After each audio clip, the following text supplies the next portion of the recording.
Creepypastas para tener de fondo mientras escuchas un crujido al primer sentón de la nalgótica. Ojalá me pase. Perdón, ojalá no me pase. Este título fue gracias a Poeta Zombie. No olvides darle like mis panas, saben que no lo pides seguido, pero es muy importante para el canal. Empezamos. El sendero es la razón por la que dejé de caminar.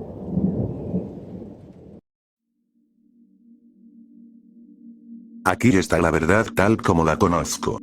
Hay cosas en este mundo que no pueden explicarse, y el hecho de que no creas en algo no significa que no pueda hacerte daño. Durante años había escuchado historias sobre el sendero. Cada excursionista veterano con el que me cruzaba tenía una historia sobre su tiempo en él, sobre cómo fueron arrastrados sin advertencia y nunca volvieron a ser los mismos. La mayoría apenas logró salir con vida. Puras tonterías producto de la marihuana, pensé.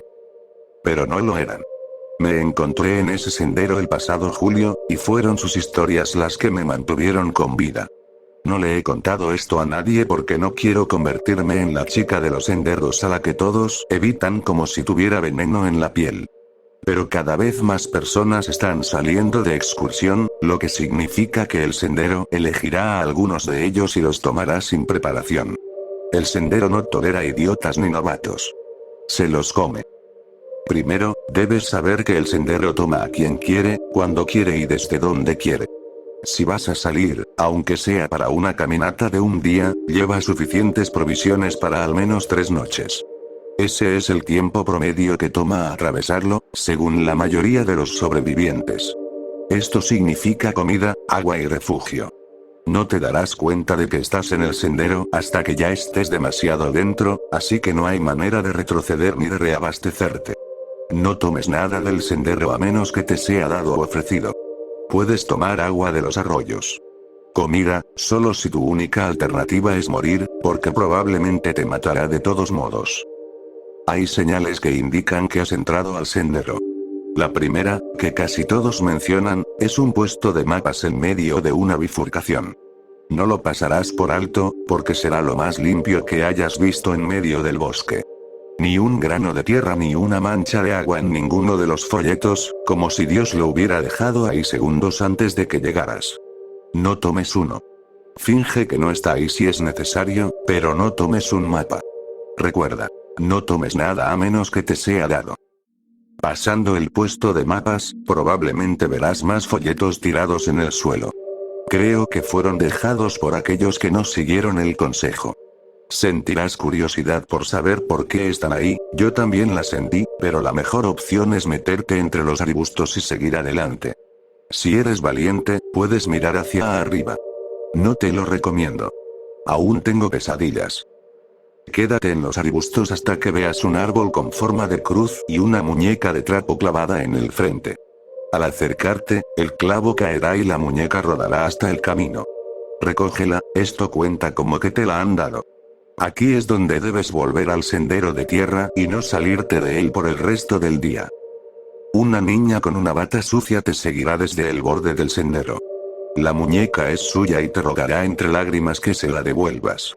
Métela en tu mochila e ignórala. Desaparecerá cuando llegues al arroyo. Cruza el arroyo por la parte más baja. El agua juega trucos y es mucho más profunda de lo que parece. Hay una corriente subterránea que puede arrastrarte fácilmente hasta el fondo. La mujer que me advirtió sobre esto apenas logró salir, y ahora tiene un terror mortal al agua. Dijo que no era solo la corriente, que hay cosas ahí abajo que intentarán agarrarte también. No le pregunté qué quiso decir con cosas. Eso es todo por el primer día. Sigue caminando hasta que oscurezca. No te preocupes por tu ritmo, la oscuridad caerá justo cuando llegues a cierto punto. Lleva una linterna frontal, porque probablemente querrás caminar 15 minutos más después de que anochezca antes de hacer campamento. En mi caso, escuché pasos siguiéndome a pocos metros. Caminé los 15 minutos extra y el sonido se detuvo. No sé qué pasaría si alguien arma su campamento justo al anochecer. Con este sendero, los pasos pueden significar cualquier cosa. Si hace frío, mantén el fuego lo más pequeño posible. Un tipo con el que hablé hizo una gran fogata la primera noche, pensando que ahuyentaría cualquier peligro. Le falta un brazo. A la mañana siguiente, despierta con el amanecer. Los dispositivos electrónicos no funcionan bien en el sendero, y si lo hacen, no puedes confiar en ellos, así que no puedes poner una alarma. De todos modos, probablemente no dormirás bien. Los perros te mantendrán despierto con sus aullidos y ladridos. Se están dando un festín con algo que, de vez en cuando, suelta un grito. No vayas a ver qué es. Sigue el sendero por al menos 3 kilómetros. Después de eso, se dividirá. No tengo una respuesta definitiva sobre qué camino tomar. Algunas personas dicen que vieron 5 opciones, otras solo 2. Escoge el que creas mejor, pero ten en cuenta que en el sendero nada es lo que parece. A partir de aquí, la experiencia dependerá del camino que elijas. Ahora todo se reduce a suerte e instinto. Para mí, el sendero casi me reclamó en esa bifurcación. Me mostró a un familiar herido. Fui lo bastante estúpida para ayudarlo y, como recompensa, recibí un cuchillo clavado en mi mochila. Nunca había matado nada antes, mucho menos a alguien que lucía como mi hermano menor. Lo hice en el sendero. Saldrás al otro lado de la bifurcación. Algunos excursionistas probaron caminos distintos en este punto. Uno me dijo que logró salir al segundo día haciéndolo así. El resto desearía haber seguido adelante. Justo al atardecer, notarás una fogata al costado del sendero. Una mujer estará sentada junto a ella, removiendo las brasas con un hierro candente. Te invitará a sentarte. Intuí que rechazarla sería una mala idea, así que te sugiero que hagas lo mismo que yo y aceptes. Quédate todo el tiempo que puedas y no muestres aburrimiento. Me marcó el antebrazo por bostezar. Duele terriblemente cuando pienso en el sendero. Te ofrecerá comida. No es mala, así que cómela. Una vez que termines, puedes ponerte de pie. Ella solo te observará en silencio mientras regresas al sendero. Continúa hasta que llegues al zarzal. El zarzal se extiende por kilómetros en ambas direcciones. La única forma de seguir adelante es atravesarlo. Las espinas cambian cuanto más avanzas, y si no llevas mangas largas y pantalones, terminarás destrozado antes de llegar a la mitad. Es ahí cuando las espinas cambian por completo. Se convierten en lo que parecen pequeñas bocas. Se lanzan desde debajo de las hojas, campanillas de colores amarillo y púrpura, y como sanguijuelas, se aferran a ti. Arráncalas lo más rápido que puedas o no saldrás del zarzal. Ten cuidado, a veces te escupen tu propia sangre, y si te ciega, abrirte paso será casi imposible. Lo último del tercer día es probablemente lo más fácil y lo más difícil al mismo tiempo. Llegarás a una casa en medio del bosque. Yo escuché llanto proveniente de ella. Otros han oído gritos o voces extrañas. Aquí es donde necesitas la muñeca. No habrá sendero alguno y adentrarte en el bosque solo te llevará de vuelta a la casa. Para mí, la puerta principal estaba bloqueada, al igual que las ventanas, así que mi única opción fueron las puertas abiertas del sótano. A través de ese sótano encontré cosas extrañas, desde cuchillos colgando hasta juguetes de niños. En algún lugar, un tocadiscos reproducía solo estática. Encontré las escaleras que llevaban al primer piso y seguí el sonido del llanto. Me dio hasta el segundo piso, hasta una puerta que estaba cerrada con fuerza. Me apoyé en ella con el hombro hasta que cedió. Dentro había una habitación quemada, las paredes y el suelo de madera aún tenían brasas resplandecientes. Un calor espeso me quemaba la garganta al respirar. En el centro de la habitación había una pequeña cuna y la niña que había aparecido fuera del sendero. Me miraba fijamente, sus ojos tan ardientes como las brasas del cuarto. Sentada allí, tenía un aspecto casi diabólico. Mecía la cuna lentamente. El calor aumentaba con cada segundo. Todos los cortes y rasguños de las zarzas me ardían y picaban, y mientras me secaba el sudor de la frente, miré a mi alrededor. Se volvió tan insoportable que sentí como la suela de mis botas empezaba a ablandarse. No entendí qué quería hasta que recordé la muñeca. La saqué de mi mochila y la coloqué con suavidad dentro de la cuna. Al enderezarme, me encontré de nuevo en el sendero, una brisa ligera secando el sudor de mi piel. Puede que esto no sea lo mismo que te ocurra a ti, pero parece que lo único que quiere es la muñeca. En el último día solo hay una cosa de la que realmente debes preocuparte. Llegarás a un claro cubierto de una sustancia roja que solo puedo suponer que es sangre, pero burbujea en los arbustos y la hierba alta. Pero eso no es lo más extraño. Al final del claro habrá un espejo de al menos 3 metros de ancho por 2 de alto. Al acercarte, deberías ver 2 reflejos en él. Uno es el tuyo, que se mueve como debería. El segundo estará esperándote. Al principio no hará nada, al menos el mío no lo hizo, pero en cuanto estuve a su altura, sentí el frío del metal contra mi cuello. En un instante, el reflejo extraño se había movido para colocarse detrás de mí y tenía una hoja en la mano. Habló, pero no pude entender sus palabras. Me tomó unos segundos comprender qué decía. Verás, en el espejo aparecerán palabras que tienes que decir en voz alta. Será tu secreto más oscuro, o al menos uno de ellos. Tu reflejo te preguntará si ese es tu secreto más oscuro, y si respondes que no, deberás decir cuál es. En cualquier caso, sé honesto. El cuchillo en tu cuello debería ser suficiente advertencia para no poner a prueba el espejo. Si pasas esta prueba, el espejo se volverá transparente. Camina hacia él y atraviesa el cristal, y reza para que tu paso por el sendero haya sido tan corto como el mío. Cada historia que he escuchado termina con el espejo, pero eso no significa que otros que no sobrevivieron hayan tenido experiencias diferentes.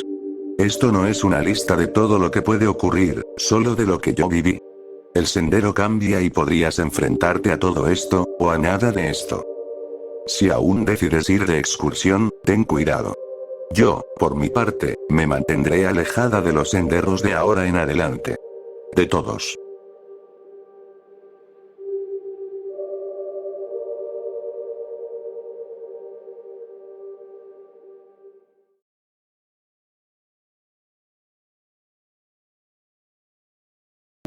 Anoche caminé sola hasta casa y por poco salí con vida.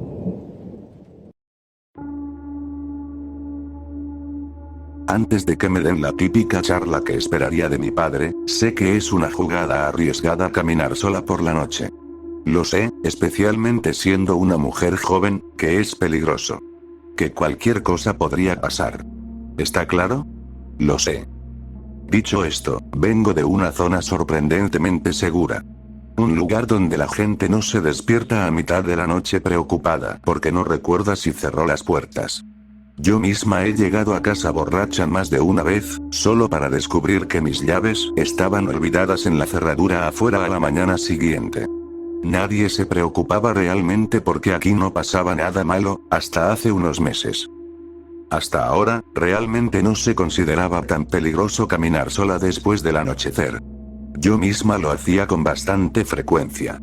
No tengo coche y el sistema de transporte público aquí es prácticamente inexistente. Estoy ahorrando para finalmente conseguirme un vehículo, pero es un ciclo vicioso. No puedo permitirme un coche, y la relativa seguridad que me daría, así que para conseguirlo, tengo que trabajar. Y soy camarera, lo que significa que trabajo en turnos nocturnos. Recientemente ha habido una serie de asesinatos en mi ciudad, la primera de su tipo, realmente. Hemos visto una cantidad alarmante de víctimas que han encontrado su final a manos de un atacante con cuchillo enloquecido en los últimos meses. Y los asesinatos son brutales más allá de lo creíble. Las víctimas son apuñaladas hasta la muerte, y luego más, hasta el punto de la irreconocibilidad. Un exceso total. Al principio fue 1 o 2 asesinatos de vez en cuando, pero ahora, a veces, se encuentran varias víctimas después de una sola noche. Todas estas personas simplemente iban a lo suyo, caminando a casa después del trabajo, de casa de un amigo o de la tienda. Muchos de ellos murieron a solo unos metros de la seguridad y comodidad de sus hogares, algunos a unos pocos pasos de sus puertas principales. Nos hemos visto obligados a enfrentar el hecho de que probablemente tenemos un asesino en serie entre nosotros. Con todo esto pesando en mi mente, supongo que entenderán por qué estaba aterrada de encontrarme en la calle, horas después del anochecer, sin opciones. Sorprendentemente, no estaba saliendo de un turno anoche, eso lo puedo planificar, y de hecho he comenzado a compartir coche con mis compañeros de trabajo en las últimas semanas. Después de darme cuenta de que estaba o fuera o trabajando una cantidad alarmante de noches, cuando el asesino sumaba una nueva víctima a su cuenta, decidí tomar estas medidas extra para garantizar mi seguridad.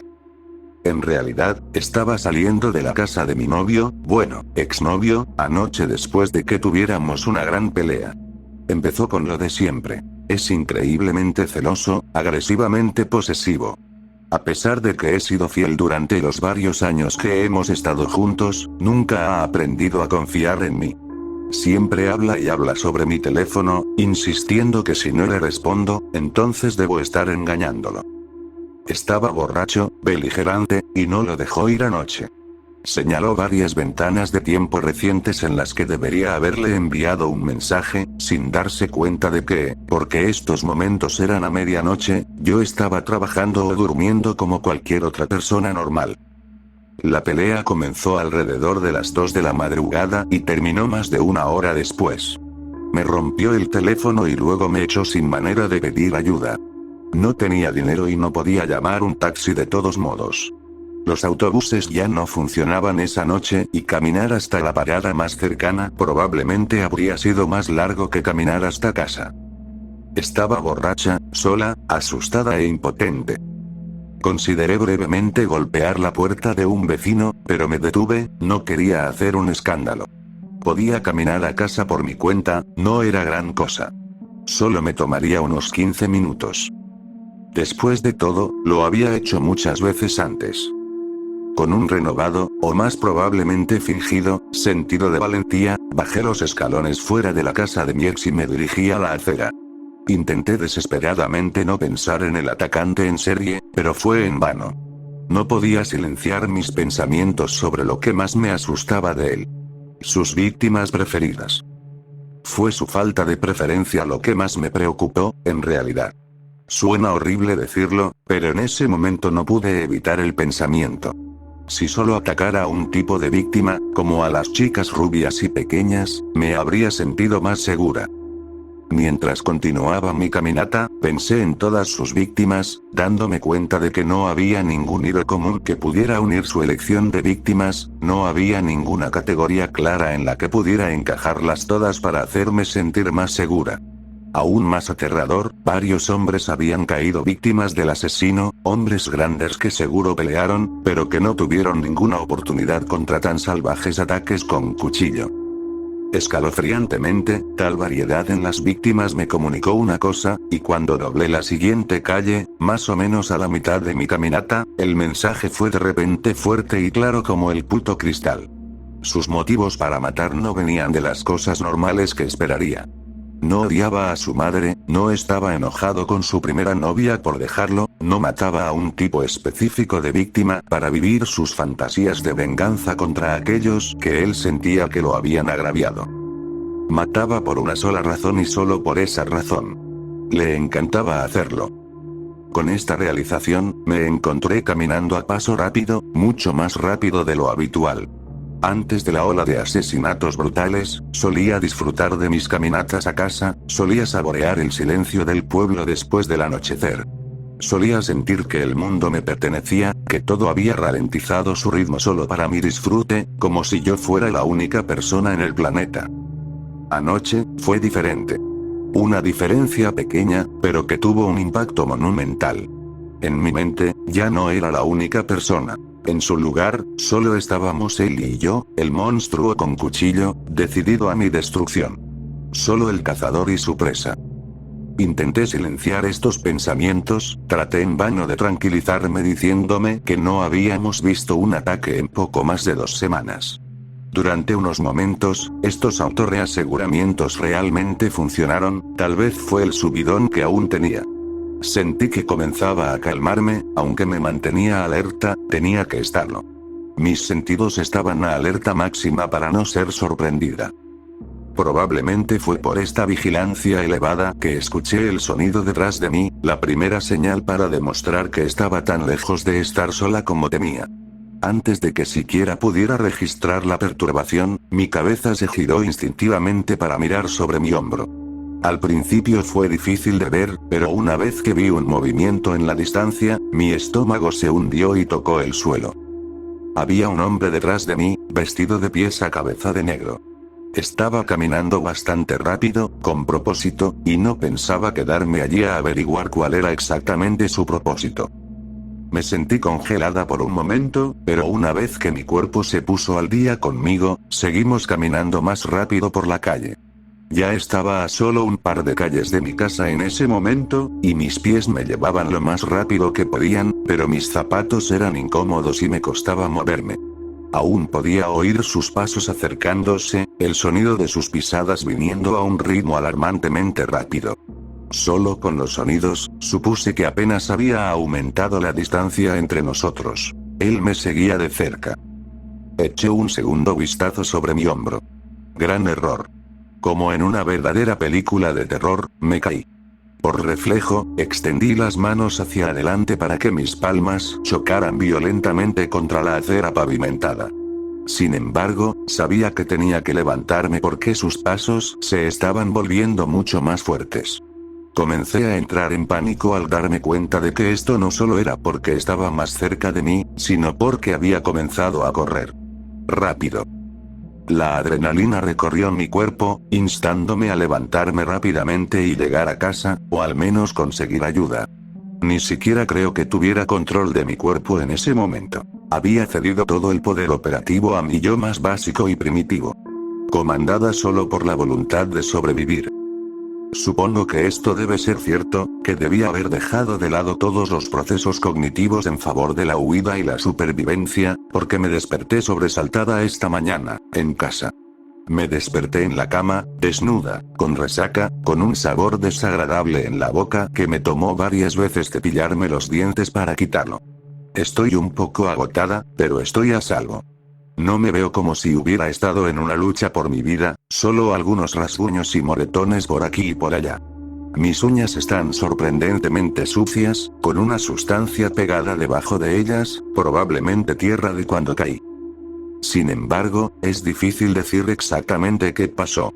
La ráfaga de adrenalina que me invadió fue tan poderosa que solo tengo un vago recuerdo de toda la noche, eso, por supuesto, junto con el alcohol.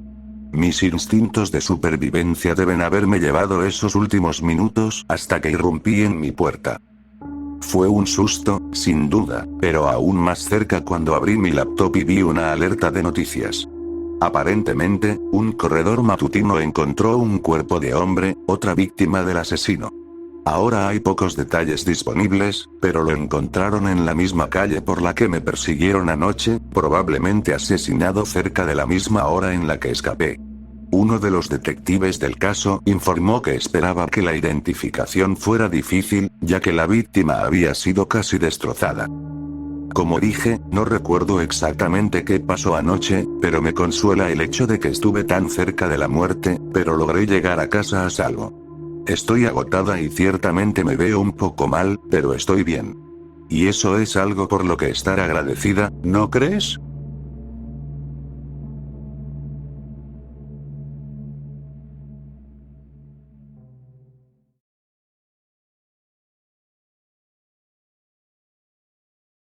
Una historia real sobre mi amigo imaginario llamado Sonny. Probablemente he escuchado esta historia 1.000.000 de veces y probablemente la he contado en igual medida, es una historia sobre mí, pero no es mi historia. Es la historia de mi tía. Yo mismo tengo recuerdos vagos de que esto sucedió. Tenía alrededor de 6 años en ese entonces. Recuerdo un sueño. Recuerdo tener un amigo imaginario llamado Sonny, pero eso es todo. Mi tía Maura, que no era mi tía de sangre. Estaba casada con mi tío John, quien era el hermano mayor de mi padre. Todos los domingos, mi tía iba al cementerio a dejar flores frescas en la tumba de sus padres. Un día, decidió llevarme con ella para que la acompañara. Mientras limpiaba la lápida, me volteé y le pregunté si Sonny estaba enterrado allí. Esto es lo que ella cuenta. Dice que del susto se le cayó lo que tenía en las manos. Me preguntó quién era Sonny, y le dije que era mi amigo, ese con el que soñaba. Me preguntó cómo era. Le dije que era un niño que usaba un traje gris y que siempre cargaba un libro marrón. Luego quiso saber más sobre los sueños. Le conté que en el sueño yo estaba ahí mismo, en el cementerio, y que alguien estaba siendo enterrado. El niño del traje gris estaba parado a mi lado, con el libro en las manos. Entonces yo le preguntaba quién estaba siendo enterrado. Él me miraba y me decía que era él, que su nombre era Sonny. Y justo en ese momento, me despertaba. Resultó que Sonny era el hermano mayor de mi abuelo, que había muerto cuando tenía 12 años en un accidente de natación mientras estaban de vacaciones en un lugar llamado Killer. Kilkie es un pueblo costero en el condado de Clare, Irlanda. Un lugar hermoso. Ahora, lo curioso de todo esto es que nunca se hablaba de Sonny. Nadie lo habría conocido, porque mi abuelo era muy joven cuando ocurrió.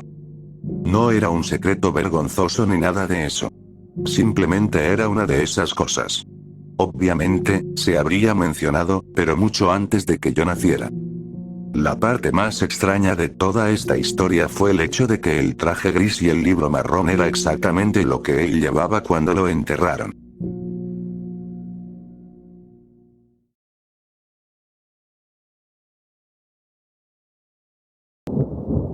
Ella quien me creó.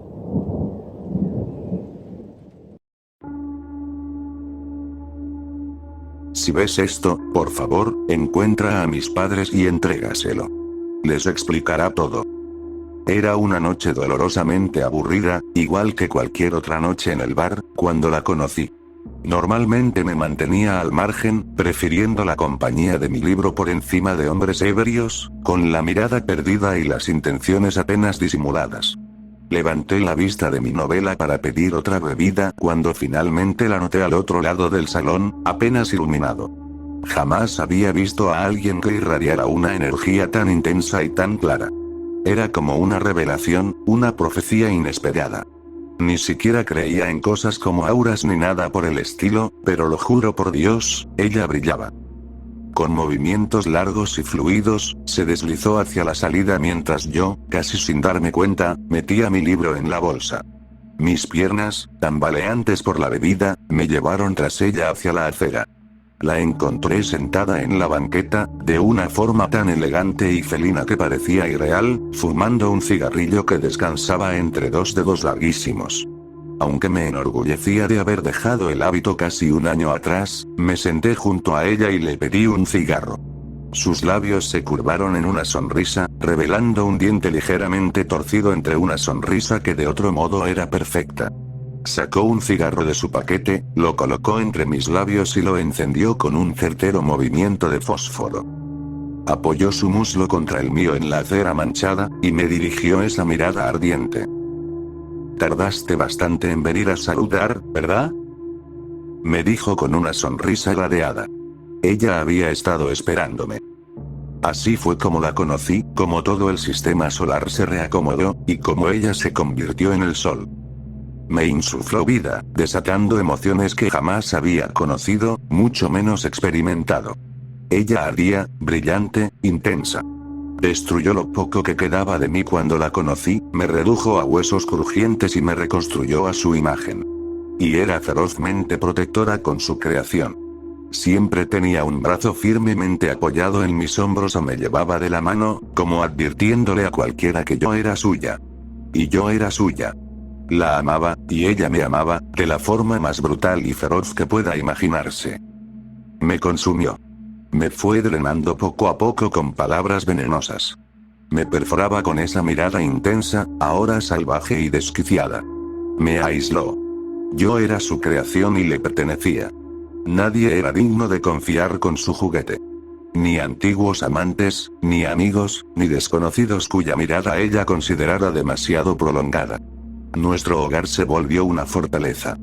Para evitar sus reproches por ser claramente inferior a ella, aprendí a caminar de puntillas sobre cáscaras de huevo. Me cortaban los pies descalzos como vidrio. Pero ella era mi protectora, y en esa jaula, me sentía a salvo. Sus manos eran grandes y fuertes. Hasta que empezó a lanzar cosas. A agarrarme de los brazos. a negarse a dejarme salir de su vista cada vez que intentaba, siquiera con suavidad, empujar los muros que había levantado tan meticulosamente a nuestro alrededor. Los había construido tan lento, tan cuidadosamente, que apenas me di cuenta hasta que colocó el último ladrillo. Me reprendía entre lágrimas hirvientes, ¿cómo me atrevía a faltarle el respeto? Después de todo lo que había hecho por mí, después de haberme forjado con el fuego de su propio ser, al principio habría caído de rodillas ante ella, habría puesto mi frente en el suelo y suplicado perdón. Pero mi boca estaba seca, y mi piel ansiaba la luz, la verdadera, no la que provenía de su presencia. Dejé de adorarla. Al perder el cariño de su mascota más preciada, ella se apagó. Dormía durante días. Se negaba a hablarme. Maltrataba su cuerpo. Se desconectaba. Pasó una cantidad de tiempo que ya no sé medir, tal vez un año. El tiempo funcionaba diferente en nuestro pequeño mundo. A veces corría rápido, a veces lento, luego rápido otra vez. Recuerdo encontrar su auto estacionado en un lote cerca de nuestra fortaleza. Se había escapado de mí, había dejado la seguridad de nuestro castillo. Yo, torpemente, intentaba asumir su antiguo rol. Rescatarla, restaurarla a su antigua gloria y volver a tenderme a sus pies. En su lugar, encontré su cuerpo adentro del auto, quieto y frío, con vómito seco en la comisura de sus labios, traicionando la inmortalidad que había llegado a esperar de ella. Mis rodillas cedieron y me derretí sobre el concreto. Me oí gritar ese grito del que tanto había escuchado hablar, un aullido inhumano lleno de toda la culpa y el dolor del mundo. No recuerdo mucho después de eso. Una vuelta cruel del destino. La creación destruyó a su creadora. Con el tiempo aprendí que eso no podría estar más alejado de la verdad. Fue su último acto de control absoluto. Esto es lo que pasa cuando no escuchas, dulce mascota. Funcionó. Me arruinó. Ya no podía soportar estar cerca de nada, en ningún lugar, y mucho menos en nuestro propio Edén, ahora retorcido y caído. Me mudé al otro lado del país unas semanas después. Quería mejorar mi vida, convertirme en alguien nuevo, olvidarlo todo, dejarlo atrás. Esto me agotó, física y mentalmente. Dormía largas horas, solo para soñar con ella, y siempre despertaba con el brazo colgando fuera de la cama. Pensé que era porque estaba acostumbrada a que ella sujetara mi cuerpo mientras dormía, de forma incómoda y apretada. Con el tiempo, el dolor en mi brazo se volvió tan intenso que tuve que buscar tratamiento. El doctor me explicó algo sobre una dislocación de la articulación y me mostró unos ejercicios que ayudaron un poco, pero solo lograban retrasar el dolor hasta la noche, cuando me desplomaba en la cama y ella susurraba para arrullarme. Volvía a ser su mascota, su muñeca preciada, su creación más especial. Sonreía contra la almohada y me hundía en sueños sobre ella cada noche. Una noche me desperté de golpe con la extraña sensación de que mi cuerpo había sido arrastrado mientras dormía. Mi mano colgaba del borde del colchón. Le resté importancia, pensando que eran hormigueos, volví a meter el brazo bajo la manta y me dormí de nuevo.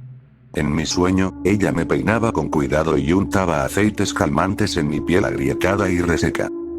Volví a despertar con el brazo derecho colgando al costado de la cama. Esta vez, no pude moverlo de regreso a mi lado. Miré con terror cómo una mano grande emergía lentamente desde debajo del marco de la cama, sus dedos largos arrastrándose despacio, deliberadamente, como una araña sobre el suelo. La mano se detuvo de pronto, y luego se extendió, cerrándose torpemente alrededor de la mía. A pesar del terror absoluto que sentía, un pequeño destello de consuelo me atravesó. La mano me jaló de la cama con una fuerza repentina y feroz. Caí de lado al piso, golpeándome fuerte. Me quedé ahí tirada, mirando al vacío bajo la cama, hasta que una sonrisa chueca y llena de dientes torcidos apareció en la oscuridad. ¿Te tardaste en venir a saludar, no? Ella había sido la verdadera fuente de mi dolor. Ella había estado jalándome, a su mascota, a su juguete favorito, para traerme de vuelta con ella desde que abandonó su piel mortal. Recordé los cuidados que me había dado, la fortaleza que había construido con tanto esmero para proteger y exhibir su creación más preciada, solo para su deleite. Llévame contigo, por favor. susurré mientras su sombra me envolvía. Me deslicé de cabeza hacia la oscuridad. Dijeron que era una tristeza, cuando me encontraron muerta en el suelo de mi habitación, con profundas laceraciones en el cuello y las muñecas.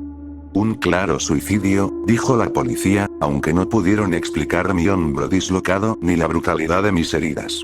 Mis padres no insistieron en que investigaran más. Ellos sabían que me habían perdido hacía años, cuando ella me prohibió salir de nuestra fortaleza, incluso para visitarlos.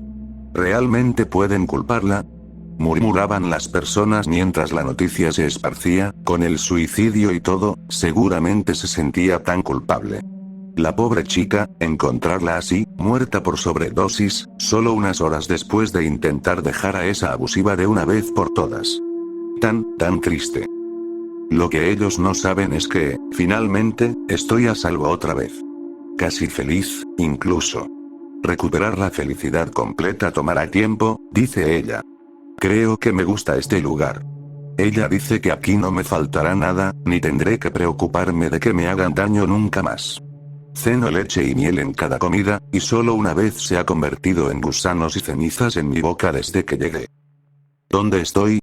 No estoy muy segura.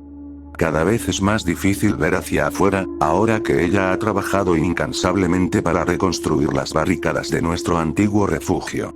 Esta vez no habrá ventanas ni puertas, solo para mantenerme a salvo de las criaturas humanoides que rondan más allá de estos muros. Me asustan, con sus cabezas destrozadas o colgando en ángulos imposibles respecto a sus cuerpos.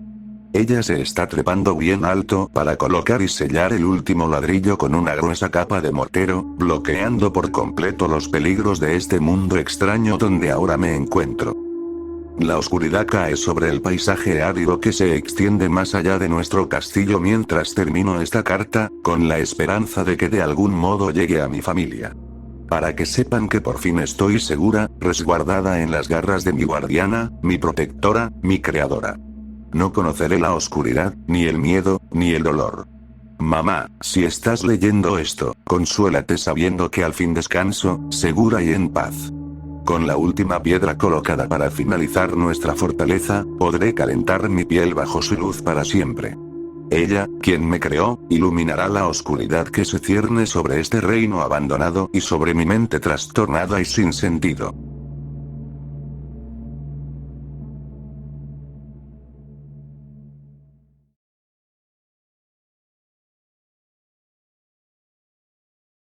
No te voy a arrebatar de tu madre.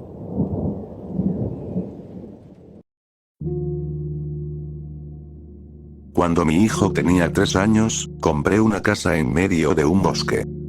Seco, amarillento y polvoriento, no era el tipo de bosque que a mí me gustaba. No tenía nada de esas neblinas grises y frescas ni de los estallidos de musgo con los que crecí. Tampoco era el tipo de casa que me gustaba. Tragaba el sonido y la luz, dejando solo sombras y cortinas de telarañas en el ático. Pero era barata y conveniente, así que, me gustara o no, era justo lo que necesitábamos. A Jeremiah le encantaba, y tengo que admitir que me enamoré de la propiedad la primera vez que llovió. 4 acres de árboles, flores silvestres descuidadas y salvia soltaron un aroma tan embriagador que parecía miel. Me quedé en el porche, respirando ese aire fresco y perfumado, mientras la luz acuosa del sol se colaba entre las nubes, y pensé: sí puedo vivir aquí. Parecía un reino de cuento de hadas, así que no es de extrañar que a Jeremiah le fascinara. Tenía una imaginación profunda, silenciosa y soñadora. Mientras otros niños corrían gritando sus aventuras y peleando con enemigos invisibles, él se sentaba con los ojos bien abiertos, sonriendo a cosas que solo él podía ver. Sus ojos, de un cobrizo asombroso, brillaban como si reflejaran luces doradas que no estaban ahí. Un día de otoño me absorbí tanto en una tarea que trabajé durante el almuerzo. Cuando por fin miré el reloj, ya eran las 4. Quieto o no, Jeremiah siempre pedía comida a la 1. Maldiciendo en voz baja, fui a revisar la sala. No estaba ahí. Tampoco en su habitación, el baño, la cocina ni en ninguno de los muchos cuartos vacíos. El corazón me latía tan fuerte que sentí náuseas. Revisé la casa de nuevo, gritando su nombre, pero no respondió. Conteniendo las lágrimas de pánico, salí corriendo. Para mi sorpresa, ese perfume húmedo y lleno de salvia me envolvió de inmediato. En algún momento había empezado a llover. Corrí entre los árboles, con los pies aplastando hojas empapadas, mientras pasaba junto a pelotas de goma brillantes, peluches embarrados y charcos llenos de carritos Hot Wheels que brillaban como conchas marinas extrañas. No vi rastro de Jeremiah. Con el pánico creciendo como una fiebre, pasé el jardín bien cuidado y me adentré en el bosque. A medio camino por una loma embarrada, algo llamó mi atención. Delgado, oscuro y terriblemente grande, hacía un sonido raro y vibrante. Todo dentro y fuera de mí se erizó, hasta que me di cuenta, con un alivio abrumador, de que era solo una rama larga y muy torcida. Y ahí, agachado en el hueco del árbol. Jeremiah. Grité. Se volteó. Algo cubría su boca, espeso y oscuro, como mermelada de frambuesa. Me acerqué y me agaché a su lado. El árbol olía tan intensamente a salvia mojada y flores silvestres que me mareé. No puedes salir de la casa solo. Solté. Sus ojos se abrieron mucho y sus manos temblaron. ¿Nunca, me oyes? Si tú, hambre. Dijo bajito. Tienes que venir con mamá cuando tengas hambre. No puedes venir aquí a comer. Aquí no hay comida. Galleta. Dijo, y extendió las manos. Un montón pulposo de pelaje ensangrentado y huesos finos, brillantes, descansaba en sus palmas. Una larga cola carnosa colgaba entre sus dedos. Lo saqué del hueco del árbol a los gritos. Soltó al animal muerto, que cayó al lodo. Jeremiah intentó agarrarlo otra vez, chillando. Mi galleta. Con la mente girando entre asco y horror, le di una bofetada. Por un segundo terrible, se quedó en shock.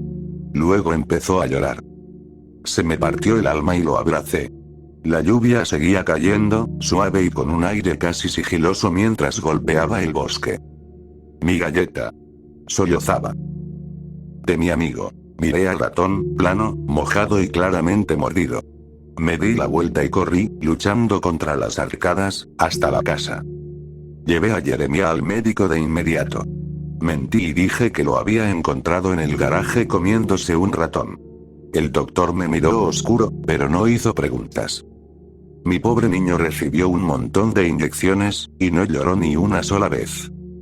A mitad de camino de regreso, lo miré por el retrovisor y vi que sonreía. Sus ojos cobrizos brillaban con pequeñas y sobrecogedoras chispas doradas. Apoyó la mano en la ventana y dijo: «Mira, ¿qué cosa?». Pregunté. «Luces de ciudad. Y el mar». Me sonrió, con los ojos oscuros y resplandecientes. Ese día dejé de trabajar para vigilarlo. Comió sin quejarse y se sentó tranquilo en el sofá mientras ponía caricaturas. Pero sus ojos estaban desenfocados, y más de una vez lo sorprendí mirando por la ventana con una sonrisa dulce y distante. Cuando lo llevé a dormir, seguía mirando hacia afuera. Seguí su mirada y no vi nada más que estrellas parpadeando entre las ramas. ¿Qué estás mirando?, pregunté, inquieta. Amigo de visita, respondió alegre. Quiero ir a verlo. Esa noche dormí en la sala, solo para asegurarme de que no se escapara. Lo que no esperaba, era que algo se metiera. Me desperté de golpe en plena madrugada, con el corazón acelerado. El viento gemía entre las hojas, y los insectos nocturnos hacían una sinfonía lejana. Entonces algo pequeño y huesudo cruzó corriendo el suelo de la sala. Grité. Un chillido agudo y sonoro me respondió, y esa cosa subió las escaleras a toda prisa. Hacia el cuarto de Jeremiah. Corrí tras él, sollozando y gimiendo, rogando que fuera solo un sueño. De pronto, la criatura se detuvo y se dio vuelta de golpe. Volví a gritar. Varias patas delgadas como patas de araña brotaron de un torso quitinoso. 3 ojos verdes venenosos brillaban desde profundas cuencas en su delgada cara. Parecía una mezcla entre un escorpión látigo y un bebé humano famélico. Luego avanzó a toda velocidad, con las patas repiqueteando en las escaleras de madera, y desapareció. Un segundo después, la puerta de Jeremiah se abrió con un crujido. «Hola», gritó él. «Jeremiah, no». Irrumpí en su habitación. La cosa gritó hacia mí, con los ojos esmeralda relampagueando, y se lanzó al ataque. Sin pensar, la pisé. Su espalda se rompió con una serie de crujidos secos, como de papel quebrándose, y dejó ver una pila de vísceras brillantes y festoneadas. Contuve el vómito, solo vagamente consciente de los gritos frenéticos de Jeremiah, y vomité, por poco evitando a la criatura que aún se agitaba débilmente. Mi amigo. Gritó Jeremiah. Mi amigo del mar. Se lanzó hacia mí y empezó a golpearme con los puños, propinándome pequeños puñetazos agudos que me hicieron caer de rodillas. Luego se dio la vuelta y salió corriendo. Me levanté con dificultad y lo perseguí fuera de la casa. Las pelotas de goma, los peluches ahogados y los charcos llenos de carritos pronto fueron reemplazados por hojas resbaladizas y pendientes traicioneras. Ella mató al amigo. Lloraba Jeremiah. El grito desgarrador se repetía entre los árboles. Ella mató al amigo. Giró de golpe y se desvió cuesta abajo, hacia el árbol hueco. Traté de correr, pero pisé mal, resbalé sobre una masa empapada de hojas y rodé por el suelo. Por un largo momento no pude moverme. El barro empapó mi cabello y se coló por mi ropa. Jeremiah perdió el equilibrio y se deslizó de cabeza por la heladera enlodada, pequeño y espectral bajo la escasa luz. De pronto, su cabeza golpeó el árbol con un crujido que escuché desde lo alto de la pendiente. Fue como si alguien hubiera evaporado mis entrañas y extrajera el vapor a través de mis poros. Me derrumbé, me encogí, era un cascarón vacío. Y de repente ya estaba de pie, ignorando la agonía eléctrica en mi tobillo torcido mientras bajaba corriendo la colina, gritando por mi hijo que yacía hecho un ovillo y en silencio en el hueco del árbol. Me arrodillé a su lado. Algo filoso se clavó a través de mis pantalones. Miré hacia abajo y vi la rata medio devorada aplastada en el lodo. El mundo giró. Luz de estrellas, sombras, raíces enredadas y charcos brillantes girando juntos mientras sacaba a mi bebé del árbol. Su pequeño cuerpo chapoteaba en el agua de lluvia. El barro salpicaba su piel, dejando manchas brillantes como estrellas sucias. Luego vi su cabeza. Hundida y ensangrentada, la piel desgarrada en colgajos donde ya se acumulaban hojas mojadas, piedritas y arcilla viscosa. Uno de sus ojos se había reventado, y una protuberancia asimétrica chorreaba una especie de gelatina por su mejilla. Grité. La lluvia siseaba y repiqueteaba sobre la tierra. El bosque mojado brillaba.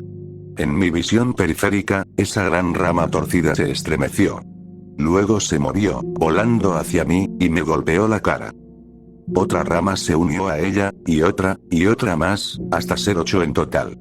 Gruesas, óseas, recubiertas de quitina, el doble de altas que yo, y todas empujándome hacia atrás. Bordes filosos me perforaban el abdomen y me cortaban la cara, obligándome a retroceder. Luego clavaron sus puntas en la tierra alrededor de mi hijo, lo alzaron en una especie de cuna de pesadilla, y lo arrastraron dentro del hueco del árbol. Me levanté como pude e intenté seguirlos, pero el hueco era demasiado pequeño y estaba completamente vacío, solo los restos astillados y llenos de bichos del interior de un árbol moribundo. Entonces una rama salió disparada y me golpeó en el pecho. Volé por el suelo mojado y caí de panza al pie de la pendiente. Estrellas explotaron en mi cabeza, seguidas de inmediato por la visión de un rostro reseco y simiesco con 3 ojos verdes. Y supe lo que tenía que hacer. Corrí de vuelta a la casa, resbalando en el barro, jadeando por el dolor que irradiaba desde cada corte y moretón. Empecé a sollozar en cuanto crucé la puerta, temiendo lo que encontraría en la habitación de Jeremiah. Había visto sus entrañas, lo había hecho pedazos. No podía haber sobrevivido. Pero el escorpión mono no estaba en el cuarto de Jeremiah. En su lugar había fragmentos de su exoesqueleto y una mancha húmeda. El corazón me saltó a la garganta, y por un instante estuve a punto de rendirme. Pensé en sus patas, en su boca redonda y horrenda, en lo que podría hacerme. El momento de cobardía pasó rápido, y seguí buscando. Finalmente lo encontré debajo de mi cama, acurrucado entre un montón de ropa sucia. De alguna manera, supe por qué había elegido mi cuarto. Fascinada como estaba por el perfume del día lluvioso y el olor a salvia, había buscado una fragancia parecida. Mi ropa, mi cama, todo mi cuarto olía a salvia y flores silvestres. Por supuesto que la pobre criatura vino aquí. Irónicamente, mi cuarto olía a hogar. Olía a madre. Me mordió cuando traté de agarrarlo, con los ojos destellando en ese verde extraño. Así que le dije: tu madre me envió. Voy a llevarte de vuelta. Me miró un momento, con su cara momificada contrayéndose como si librara una lucha interna. Luego se arrastró, tembloroso, hasta mis manos. Supe por qué temblaba. Esperaba, al menos en parte, que lo matara. El corazón me dio un vuelco, aunque mis instintos más primitivos me rogaban que lo estrellara contra la pared. Multilimitado y seco, escamoso y rasposo, era una aberración. Pero mi hijo lo había llamado amigo. Había venido a mí, incluso después de haberlo herido. Y lo más importante, era un bebé. Lo llevé afuera. Se retorcía y lloriqueaba cuando las gotas de lluvia golpeaban su cuerpo maltrecho. Sentí como el asco me recorría por dentro, pero me obligué a abrazarlo, cubriéndolo de lo peor del aguacero. Lo cargué hasta el árbol y lo deposité dentro del hueco. Se giró hacia mí, con los ojos brillando de un verde felino por un instante, antes de apagarse por completo. Pasó lo que pareció una eternidad hasta que el árbol se estremeció. Su estrecho nido de ramas se abrió desde el hueco y se desplegó, revelando a mi hijo, entero, sano y dormido. Lo colocó con cuidado en el suelo. Se sobresaltó al sentir el barro frío en la piel.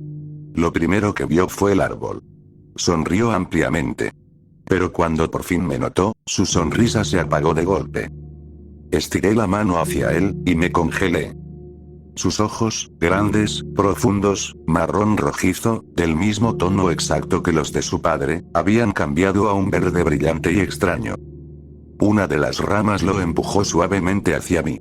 Él le lanzó una mirada seria, luego se puso de pie y encajó su mano pequeña, esa mano que conocía tan bien, en la mía. Mientras yo lloraba, él me guió de regreso a la casa. Intenté devolverlo varias veces, lo cual ofendió profundamente a la gran araña del árbol. Me golpeó con sus patas, cortándome la piel hasta hacerme jirones, dejándome el cuerpo hecho pulpa, mientras el reemplazo de ojos verdes se reía a carcajadas.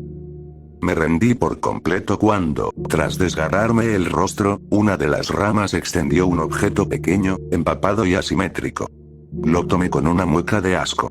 Era blando. Parecía roto y, de algún modo, hueco. Al voltearlo, vi los restos nublados de un iris marrón, y entendí que estaba sosteniendo el ojo reventado de mi hijo. Nunca volví. He pensado en vender la casa. Pero no creo que el reemplazo, el niño regalado por el árbol, coopere. Aunque en realidad, es más que eso. A veces por las noches, cuando la lluvia cae y el mundo se llena del perfume húmedo de salvia, pino y arcilla, escucho la voz de mi hijo. Un canto lejano, suave, casi como un sueño. Cuida bien de mi amigo esta vez. No es justo. Yo le devolví a su criatura. No se lo arrebaté. Pero igual se llevó al mío. Y aunque me destroce el alma, creo que a mi hijo le gusta más así.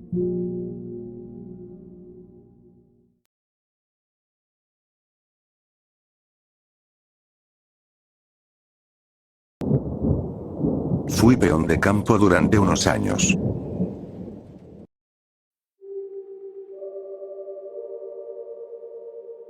Como dice el título, fui jornalero en una granja en Australia después de terminar la preparatoria.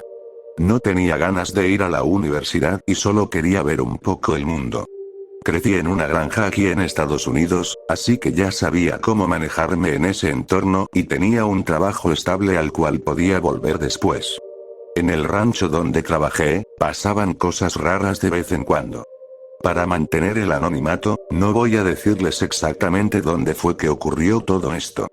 Algunas cosas eran distintas, otras eran iguales, como si me hubieran seguido.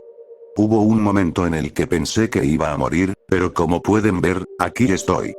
Estas son algunas de las historias que tengo para contar. Primero que nada, es totalmente cierto eso que dicen sobre Australia y los animales mortales. Están por todos lados en las granjas. En mi primer día de trabajo, una serpiente tigre me lanzó una mordida y por poco me agarra la pierna. Al día siguiente, metí la mano en una zona donde había un nido de arañas redback, eso fue culpa mía, la verdad. En fin, puede ser un lugar mortal si no tienes cuidado, y no solo por los animales. Trabajé en mi primer rancho como 2 o 3 meses. Ya me estaba sintiendo cómodo ahí y había hecho buenas amistades con otros chicos y chicas que también trabajaban en la granja. Hacíamos de todo. Replantar, trabajar con vacas, caballos, ovejas, mover postes de cerca, básicamente cualquier cosa que se te ocurra. Estas fincas son enormes, así que siempre se necesitaban manos extra. Por eso había mucha gente entrando y saliendo. Llegué a hacerme cercano con unas 12 personas.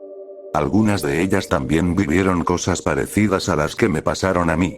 Un viernes por la noche, después de un día largo y caluroso, un amigo y yo decidimos ir al pueblo, como 1 hora por caminos de tierra, para comprar unas cervezas y algo mejor de comer para el fin de semana.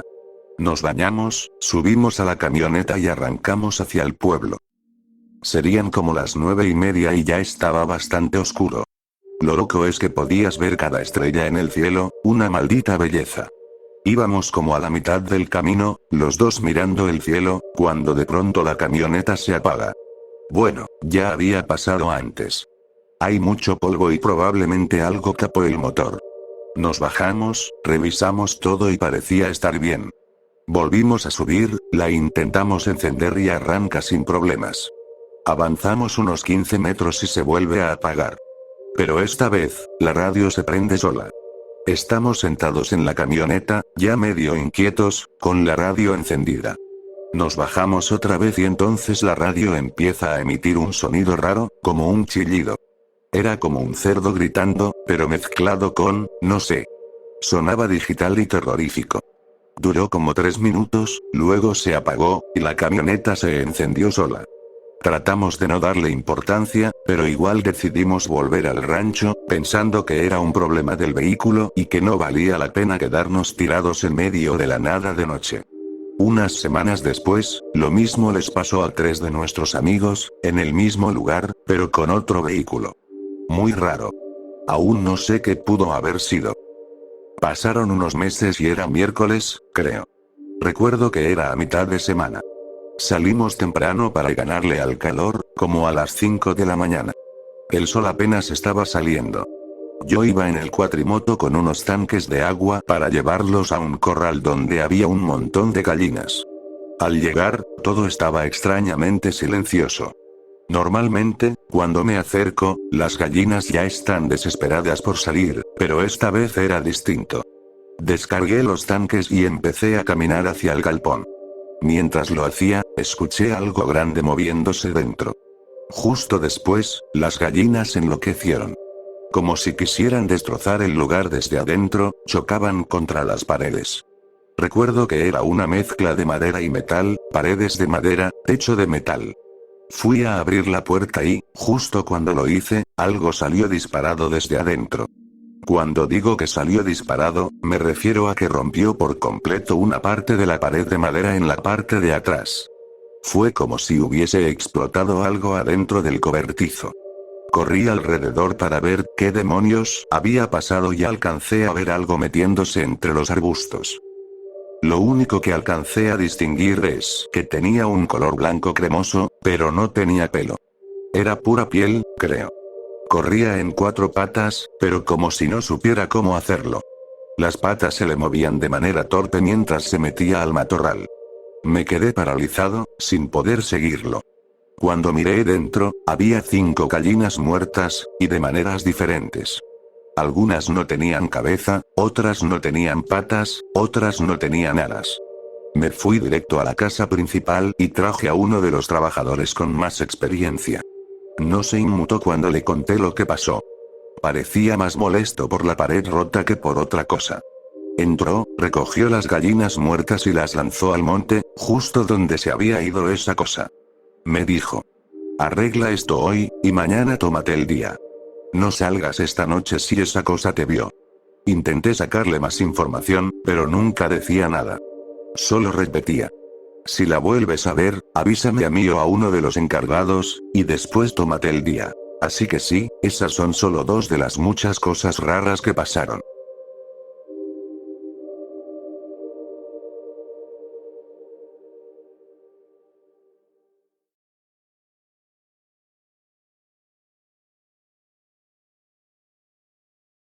Se suponía que sería un procedimiento médico de rutina.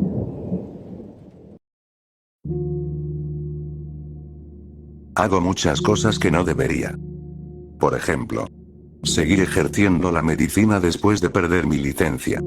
Lo que pasa es que el dinero escasea y la bancarrota no elimina las deudas estudiantiles. Así que seguí trabajando de manera no oficial.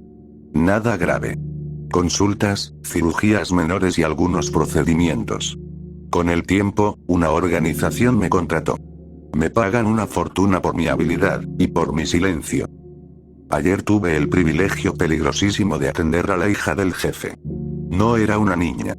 Era una mujer hecha y derecha, que había pasado su vida adulta protegiendo los intereses de su padre en Croacia. Era dura. El simple hecho de que necesitara ayuda, y sobre todo la mía, debió ser una señal clara de que algo andaba muy mal. Pero sus síntomas eran bastante comunes. No podía comer, se quejaba de dolor en la parte superior del abdomen, vomitaba seguido, tenía problemas para tragar y sufría fiebre constante. Le dije a mi jefe que lo mejor era hacerle una endoscopia. No es precisamente mi especialidad, pero sé más que suficiente como para realizar una. O eso creía. Verás, las endoscopías rutinarias toman unos 20 minutos. Llevábamos 45, y no parecía que fuéramos a terminar pronto. Por 10ª vez, la paciente gimió con el tubo en la boca y se movió. Mi enfermera la sujetó. El esófago es sorprendentemente delicado. Un movimiento en falso y el tubo lo perfora con facilidad. Ya le había destrozado la tráquea después de que empezó a sacudirse a los 2 minutos de comenzar el procedimiento. Ya la había sedado más allá del límite permitido. No debería estar ni cerca de estar consciente. 1 minuto después se calmó un poco, aunque seguía gimiendo. La enfermera le apretó la mano con suavidad. Empujé el endoscopio un poco más. En la pantalla apareció un espectáculo inflamado y pesadillesco de tejido esofágico.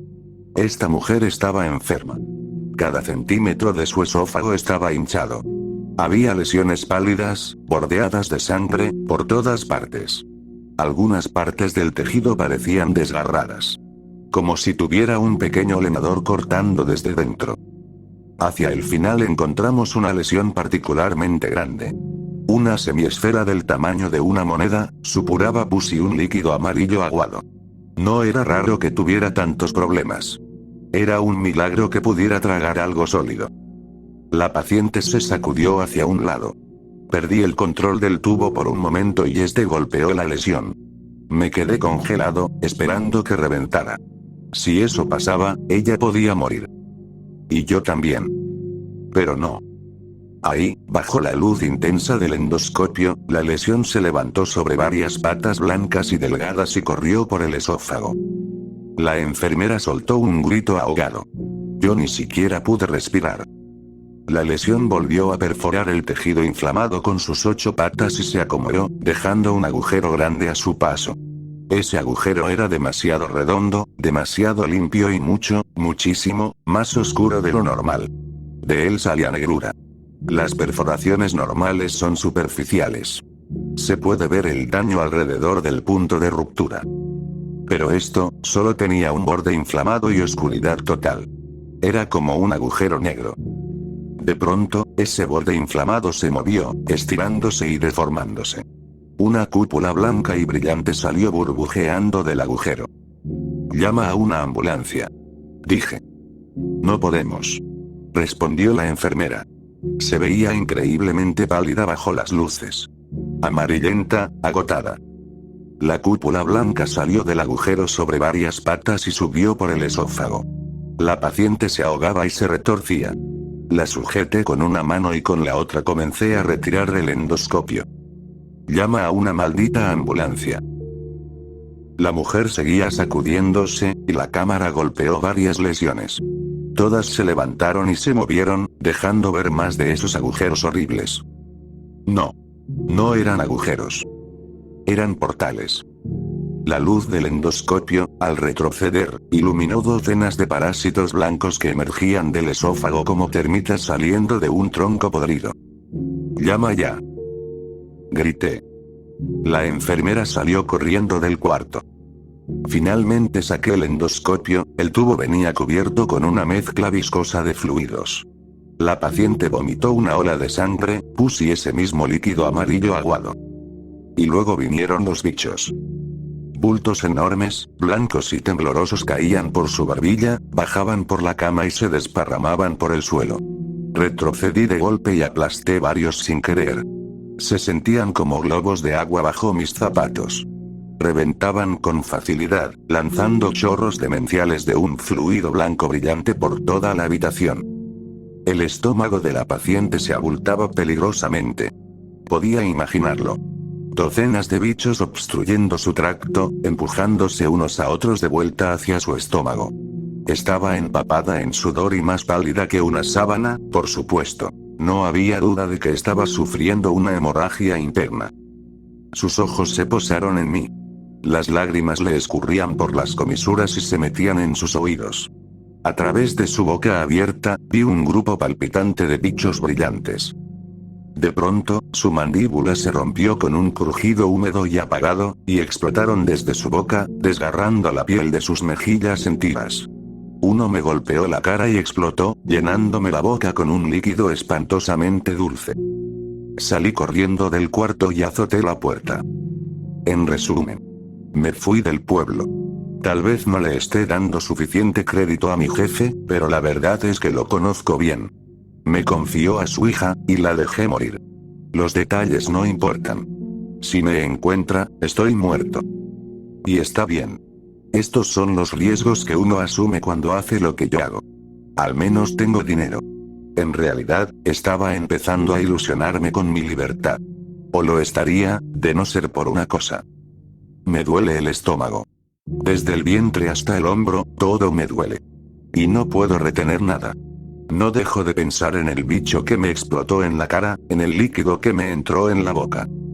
Ya sé que una endoscopia no va a servir. No es como si pudiera hacerme una, dadas las circunstancias. A veces el dolor en el pecho y el estómago son reacciones tardías al estrés. Ojalá sea eso.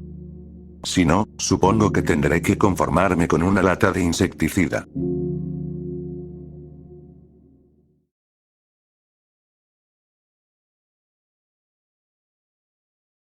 Me pagaron por estar despierto durante 15 días. Esto fue lo que pasó.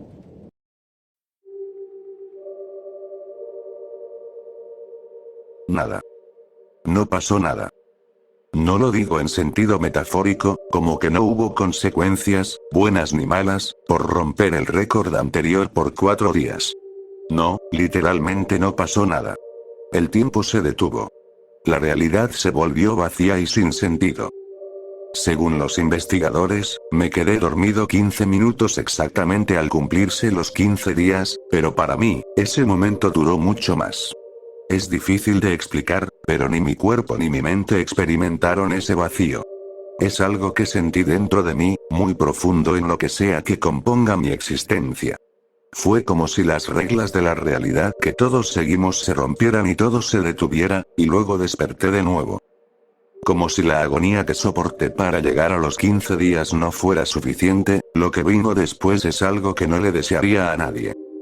Supongo que debería explicar. Hace unas 6 semanas, un trío de investigadores se acercó a mí en el campus universitario.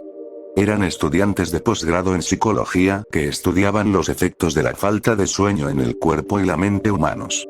Reclutaban voluntarios para un nuevo estudio en el que los sujetos recibirían tratamiento para ayudarles a mantenerse despiertos más tiempo. Su ambición era crear un medicamento que permitiera a las personas estar despiertas semanas enteras sin consecuencias negativas. Era un objetivo grandioso y quizás peligroso para los voluntarios, pero pagaban $400 por cada día completo que lográramos mantenernos despiertos. Como estudiante universitario sin dinero, era la oportunidad de mi vida. La colegiatura estaba próxima, ya llevaba meses atrasado y tenía una deuda de $50.000. Unos días después me programaron. Me quedaría en su laboratorio mientras me monitoreaban 24/7. Las primeras noches no fueron nada especial. Ya había pasado noches en vela en fiestas LAN con mis amigos del colegio. No fue hasta las 55 horas que empecé a sentirme cansado. Me dieron unas pastillas para mantenerme alerta. Me dijeron que tenía que tomarlas cada 6 horas para que fueran efectivas y con tanto dinero en juego, estaba dispuesto a hacer cualquier cosa. El resto del estudio fue un borrón. Es difícil recordar los detalles. ¿Qué hice para mantenerme despierto? ¿Hice algún experimento para medir mis habilidades cognitivas? ¿Interactué con alguien? Ya no importa, no lo recuerdo bien y estoy demasiado cansado para pensar en eso. No recuerdo ese vacío, pero aún lo siento. La nada no desaparece. Fluye a través de mi alma. No es algo que pueda explicar fácilmente a alguien que no lo haya vivido. Es como si ya no estuviera conectado conmigo mismo, como si hubiera trascendido mi cuerpo físico, pero es difícil distinguir qué es realidad. No he dormido en mucho tiempo. Finalmente, el experimento terminó y quedé delirante y confundido. Un doctor revisó mis signos vitales y me agradeció por participar. Me dieron el dinero en efectivo, $6.000 en mano. Si no hubiera estado despierto 360 horas, solo habría sonreído y asentido tímidamente. Me escoltaron a mi dormitorio para que por fin pudiera descansar. Me quedé dormido en cuanto mi cuerpo tocó la cama. La privación del sueño me pegó fuerte. Tuve las peores pesadillas desde niño. Soñé con seres etéreos robando mi misma existencia. Venían de algún lugar más allá de este mundo para llenar el suyo propio. Me desperté a las 9 de la mañana empapado en sudor. Los sueños siempre son extraños, pero este no fue la excepción. Pensé que era coincidencia que esa mañana sintiera lo mismo que al final del estudio. Ya no estoy tan seguro de que haya sido coincidencia. No pude dejar de pensar en la pesadilla durante todo el día. Siempre escuché que soñamos con experiencias que ya tuvimos. A veces es una película, un libro, o un encuentro casual con un extraño. Siempre hay algo familiar en los sueños, aunque sean absurdos e ilógicos. Ese sueño, esa pesadilla, se sentía demasiado real. Me costaba concentrarme. Esa noche me fui a dormir temprano. Mi compañero de cuarto llegaba tarde de un viaje de fin de semana y quería aprovechar para dormir antes de que sus ruidos me despertaran. Tuve la misma pesadilla. Esta vez, los seres etéreos parecían más hambrientos, como si probaran un manjar nuevo y exótico y quisieran comerlo otra vez. Sentí que me arrancaban de mi cuerpo dormido a pesar de que trataba de liberarme. Me di cuenta de una figura oscura mirándome al lado de mi cama. Intenté moverme con toda la fuerza que pude hasta que, después de lo que parecieron minutos, logré despertar del sueño profundo. Era mi compañero de cuarto. Me dijo que estaba gritando y moviéndome violentamente mientras dormía. Incluso hice un agujero en la pared del dormitorio. De niño tuve terrores nocturnos, así que no le di mucha importancia. Después de todo, acababa de estar despierto 15 días seguidos. Era normal que quedaran secuelas. Lo dejé atrás. No era algo demasiado anormal. Por desgracia, tenía un examen y no estaba preparado. Las malas noches anteriores y el estudio me dejaron poco tiempo para aprender el material nuevo. Decidí hacer 1 o 2 noches en vela porque no quería reprobar. Mi sesión de estudio empezó normal, pero conforme avanzaba el día, me fui poniendo más somnoliento. Luchaba contra el sueño cuando empecé a escuchar susurros suaves viniendo del pasillo justo afuera de mi puerta. Eran lo suficientemente fuertes para interrumpir mi concentración. Quería que pararan. Me levantaba para ver quién estaba afuera, pero no había nadie. Volvía a estudiar y los susurros regresaban. Probé con audífonos, pero solo se hacían más fuertes. Empecé a tener alucinaciones a la mañana siguiente. Al principio, eran solo sombras discretas en las esquinas de mi visión.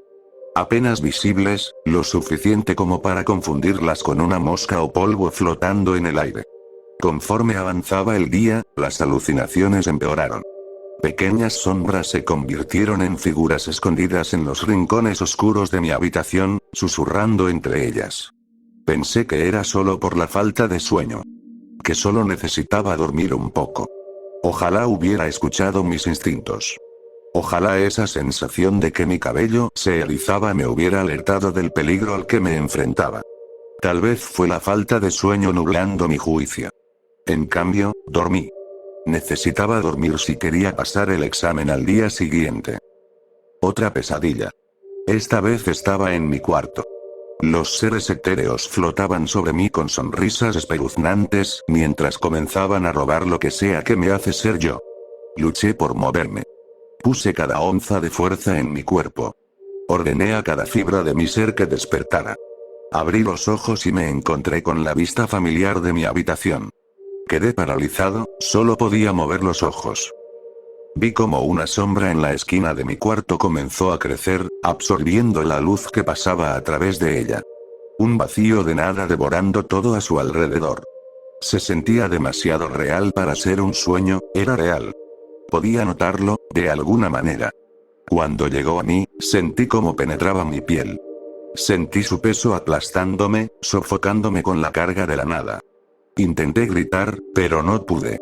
Mis labios estaban sellados y mis palabras comprimidas en mi boca, sin poder salir.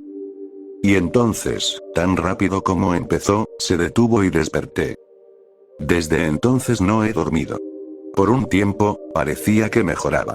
Los susurros y las alucinaciones desaparecieron en los primeros días. Empecé a pensar que realmente era mi mente privada de sueño jugando trucos sádicos conmigo. Bajé la guardia. Volvieron, las voces. Las alucinaciones también. Los susurros y risas se convirtieron en gritos y carcajadas. Estaba rodeado por una cacofonía de lamentos y risas macabras, un torrente implacable de sufrimiento. Las sombras se acercaban hasta que podía sentirlas arrastrándose por mi piel, buscando una entrada. Siempre buscan una entrada. Estoy tratando de luchar, pero con cada hora que paso despierto, me debilito y ellos se fortalecen. Sé que si duermo ahora, puede que no despierte de nuevo. Mi única opción es no dormir jamás. No sé qué está pasando, pero sé que no deberías seguir mi camino. Si te mantienes despierto demasiado tiempo, experimentarás la nada, igual que yo. No experimentes la nada. Porque cuando experimentas la nada experimenta algo. No se detendrá hasta tener algo. No se detendrá hasta tenerte a ti. No se detendrá hasta tenerme a mí. Escribo esto como advertencia. Hice algo que rompió la barrera entre nuestro mundo y el de ellos. Cuando estoy despierto, floto en el reino de la nada. Cuando duermo, ellos invaden el reino del algo. Han pasado 14 días, 13 horas y 42 minutos desde que dormí por última vez. No sé qué me pasará si sigo despierto más tiempo. Solo quiero que esto termine. Ya no puedo dormir. No, a menos que quiera que vuelvan y me roben la existencia, solo espero que la nada sea mejor que esto.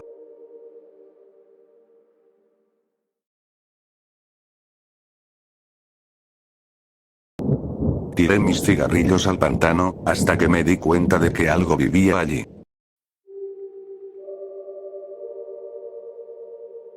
Empecé a fumar cuando tenía 16 años. Robé 2 cigarrillos que mi hermano mayor había dejado en el tablero del auto. En mi cabeza, podía culpar a su descuido. Ni siquiera tenía una razón real para empezar a fumar. Solo quería saber cómo se sentía. La curiosidad mató al gato y todo eso. Una semana después de haberlos encontrado, esperé hasta que pasaran las 11 de la noche y toda la casa estuviera dormida. Abrí la ventana y trepé al techo trasero, que daba al pantano. Usé un cerillo de vela para encenderlo. Curiosamente, encendí el filtro en lugar del extremo con tabaco, y me quedé ahí sentada preguntándome por qué tanto alboroto. Sabía vagamente a quemado, y ni siquiera podía exhalar el humo como había visto en las películas.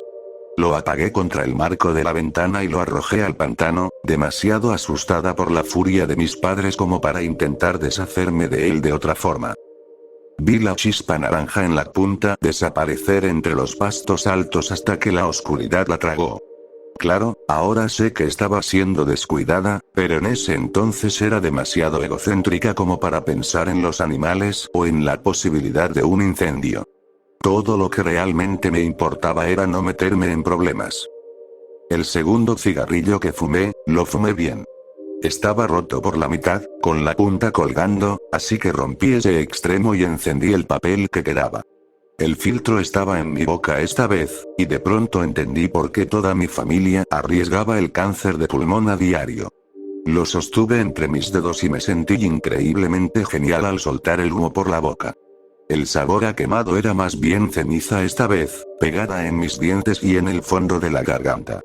No puedo explicar qué tenía de agradable. Como cualquier fumador podría decirte, no entiendes por qué lo hacen hasta que lo haces. Lo apagué poco después, ya que no quedaba mucho papel por quemar. Pero el daño ya estaba hecho, y yo ya estaba enganchada. Cuando lo lancé entre los pastos del pantano, supe que no sería la última vez, y ese pensamiento se asentó en mí con una certeza que acepté sin resistencia. Me cepillaba los dientes a fondo después de cada cigarro. Al principio solo fumaba por las noches, y luego en las tardes, después de la escuela, cuando sabía que mi madre estaría cocinando. Cada vez que me sentía estresada, necesitaba un cigarro. Anhelaba esa quemadura en la garganta. No diría que era completamente adicta en ese punto, ya que mi suministro era limitado. Podía robar 1 o 2 por semana, y aunque eventualmente empecé a comprarlos a otros chicos en la escuela, era demasiado floja para conseguir un trabajo, así que solo podía permitirme una cajetilla al mes. Aunque mis hábitos cambiaron, el lugar donde los fumaba nunca lo hizo. Seguía sentada en el techo, con los pies colgando, y cuando terminaba, los lanzaba tan lejos como podía hacia el pantano. Se volvió un juego en mi cabeza, ver si podía lanzarlos más lejos que el anterior. ¿Cuánto tiempo podía ver la ceniza en el cielo tenue? Una vez, como a las 2 o 3 de la mañana, estaba acostada sobre el techo, de espaldas. El cigarro entre mis dedos ya casi se acababa, y cuando lo levanté para exhalar, se me cayó directamente en la cara. Maldije y me incorporé, aplastándolo contra el techo con frustración. Pero, por el rabillo del ojo, vi algo en el pantano. Giré la cabeza y vi la figura oscura de un hombre alto. Su silueta era extraña e inquietante, el cuerpo demasiado delgado para sostener una cabeza tan grande. Me observaba, con los brazos colgando a los lados. Casi me caigo del techo. Me impulsé con los talones de las botas y me agarré del marco de la ventana. Cerré los ojos con fuerza mientras trepaba de vuelta a mi cuarto y caía sobre la cama. Me di la vuelta de golpe para cerrar y asegurar la ventana. Espié por las persianas, pero ya no estaba. Nunca estuve segura de si realmente vi algo ahí afuera. Estaba cansada, y a menos que se hubiera tirado al barro o tuviera supervelocidad, no me explicaba cómo desapareció de mi vista en menos de 1 minuto. Me asustó tanto que dejé de fumar, por 1 semana.